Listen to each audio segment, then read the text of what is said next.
दोस्तों, आज की वीडियो में अल्लाह के करिश्मे के हवाले से एक ऐसा वाकया लेकर आपकी खिदमत में हाजिर हुआ हूँ जिसे सुनने के बाद यकीनन आपके रोंगटे खड़े हो जाएंगे और आपको पता चलेगा कि अल्लाह ताला इंसानों से कितनी मोहब्बत करता है और किस किस तरीके से इंसानों की मदद फरमाता है। कहते हैं कि एक समंदरी जहाज में बहुत सारा सामान लोड था और समंदरी तूफान की वजह से वो जहाज हिचकोले खाने लगा। और जैसा कि आप जानते हैं कि जब समंदर में तूफान बढ़ता है तो जहाज अपना तवाजुन बरकरार नहीं रख पाता और इस जहाज के साथ भी ऐसा ही वाकया पेश आ रहा था। सामान के ज्यादा लोड होने और समंदरी तूफान की शिद्दत की वजह से ये जहाज भी डूबने के करीब पहुंच चुका था। अब जहाज के कैप्टन ने ये फैसला किया कि जहाज के वजन को कम किया जाए ताकि इसके तवाज़ुन को बरकरार रखते हुए न सिर्फ जहाज को बचाया जाए बल्कि इसमें मौजूद सामान और इंसानों की जिंदगियों को भी बचाया जा सके। कैप्टन ने फैसला किया कि एक सौदागर का सामान जो है उसे समंदर के अंदर फेंक दिया जाए और यही वो तरीका था कि जहाज के वजन को कम करके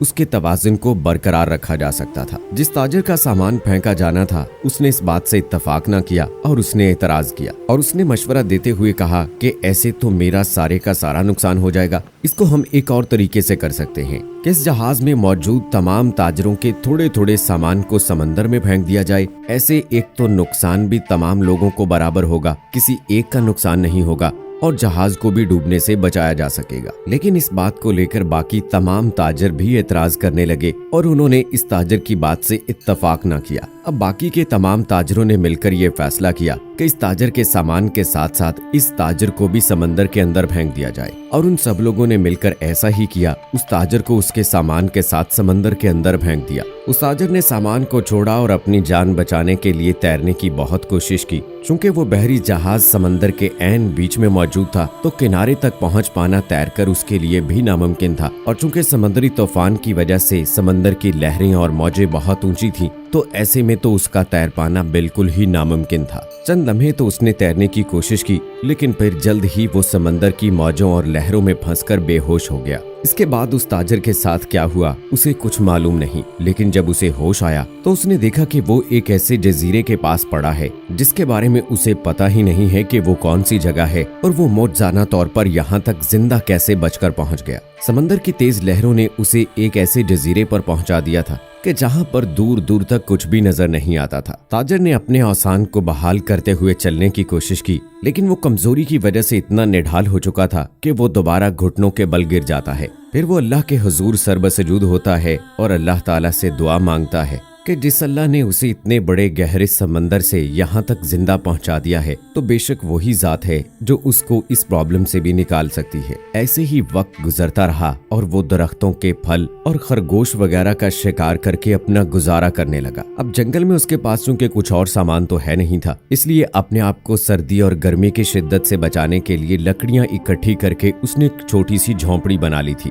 एक दिन हुआ कुछ यूं कि जब वो ताजर अपने लिए खाना बना रहा था तो उसी दौरान तेज हवा चल पड़ी। खाना बनाते वक्त जलाई गई आग तेज हवा की वजह से उसकी झोंपड़ी तक पहुंचती है और उसकी झोंपड़ी को जलाकर राख कर देती है। उस शख्स ने आग बुझाने की लाख कोशिश की, लाख जतन किए, लेकिन वो इसमें मुकम्मल तौर पर नाकाम हो गया। पहले समंदर में होने वाले उस वाक़े के बाद और अब इस जंगल में अकेले जहाँ पर वो अपने लिए खाना बना रहा था, तेज हवा ने जिस तरह से उसकी कुटिया को जलाया तो वो बहुत ज्यादा दिल बर्दाश्ता हुआ और अल्लाह के हुजूर मनाजात करने लगा, गिड़गिड़ाने लगा कि ऐ अल्लाह, आखिर मेरे साथ ही ऐसा क्यों? पहले मुझे गलत तरीके से समंदर में फेंक दिया गया, फिर जैसे तैसे करके मैं यहाँ तक पहुँच पाया और अब जबकि मैंने अपना सर छुपाने के लिए एक छोटी सी झोंपड़ी बनाई और अब इस तेज हवा ने मेरी इस झोंपड़ी को भी जला दिया। एक तो मैं इस जगह के बारे में भी नहीं जानता कि मैं किस जगह पर मौजूद हूँ, ना यहाँ आसपास कोई मेरी मदद करने वाला है। मैं इस जगह पर बिल्कुल अजनबी हूँ। या अल्लाह, आखिर ये सारी आफतें और मुसीबतें मुझ पर ही क्यों आती हैं? ऐसे आलम में वो सौदागर मनाजात करते गिड़गिड़ाते हुए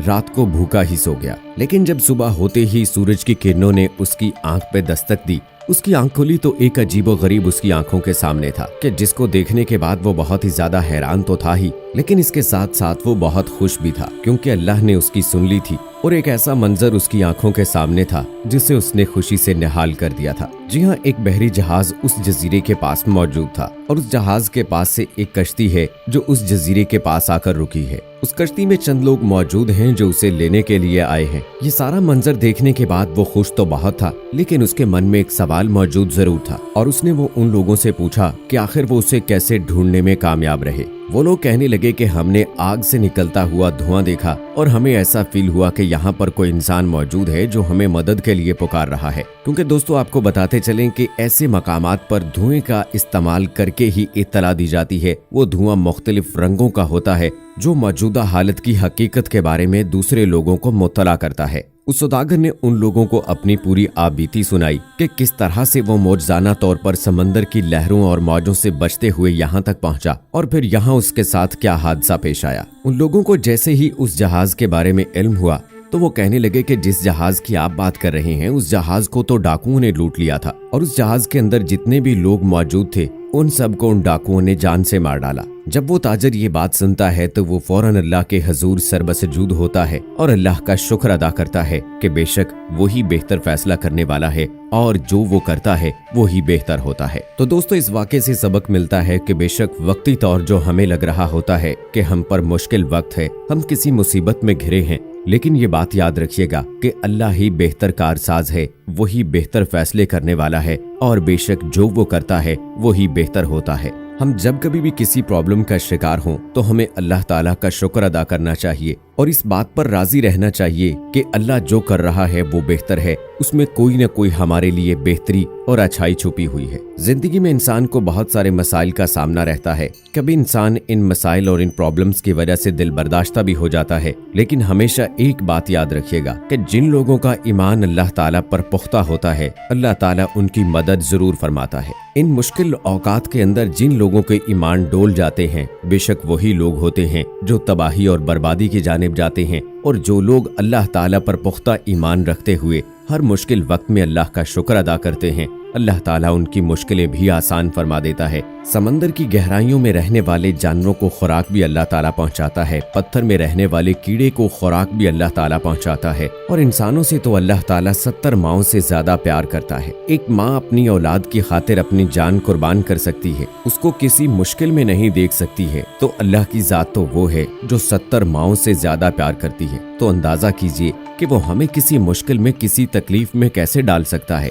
हाँ, इम्तिहान की घड़ी जरूर हो सकती है, बस कामयाब है वो शख्स जो अल्लाह की रजा में राजी रहता है, जो हर मुश्किल में हर परेशानी में अल्लाह का शुक्र बजा लाता है और उसी की वहदानियत का ऐलान करते हुए उसी के सामने गिड़गिड़ाता है, उसी से दुआएं मांगता है, उसी का जिक्र व अज़कार करता है। इंसान अक्सर अपनी ही गलतियों की वजह से मुख्तलिफ मसाइल का शिकार होता है, लेकिन जब अल्लाह के हजूर सरबसजूद होकर उससे दुआएं मांगी जाती हैं, गिड़गिड़ाकर उसके सामने रोया जाता है, तो अल्लाह ताला उन तमाम मुश्किलात को दूर कर देता है। तो दोस्तों उम्मीद करते हैं कि आज का ये ईमान अफरोज वाकया आपको बहुत पसंद आया होगा। इस वाकये की पसंदीदगी का इजहार करने के लिए इस वीडियो को लाइक करें, शेयर करें अपने दोस्तों के साथ, और अगर आपने अभी तक हमारा चैनल इल्म की बात सब्सक्राइब नहीं किया है तो अभी सब्सक्राइब कर लें, साथ में बेल आइकॉन को भी जरूर प्रेस कर लीजिएगा ताकि लेटेस्ट अपलोड होने वाली हमारी वीडियोस का नोटिफिकेशन आपको बर वक्त मिलता रहे। इसी के साथ दोस्तों मुझे आज की वीडियो से इजाजत दीजिए, मिलते हैं अगली वीडियो में। टिल देन अल्लाह निगहबान।